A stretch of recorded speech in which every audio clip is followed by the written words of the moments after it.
Hello everyone and welcome to my channel. So in this video I will going to discuss cross examination, examination as in chief and re-examination. So what are they? So the definition of both of try of them is provided under section 137.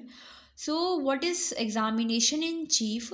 So examination in chief basically is a examination of a witness by the party who call him.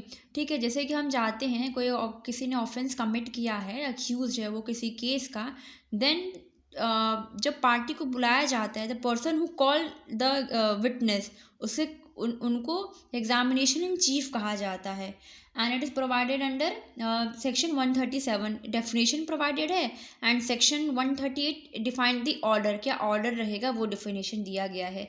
तो हम समझ लेते हैं कि जो main purpose होता है of examination in chief का, इनका ये रहता है कि to elicit all the material fact which is within the knowledge of the accused, जो एक्यूज के अंदर जितनी भी नॉलेज है उस पर्टिकुलर कंडक्ट के बारे में, एक्ट के बारे में जो उसने कमिट किया है, देन उससे पूरा वो नॉलेज लेकर आना, ठीक है, उसे इलिसिट करना, उसे निचोड़ कर निकाल देना, that is examination in chief.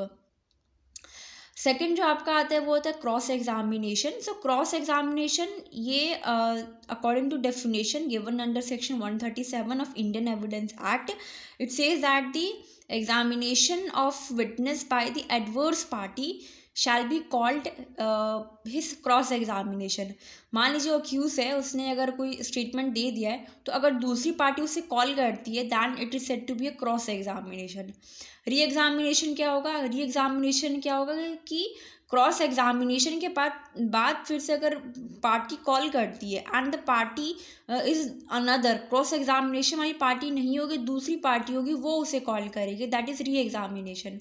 Now what are the purpose of cross examination, re examination? So the main purpose of cross examination is to test the veracity of the witness and impeach the credit of the witness.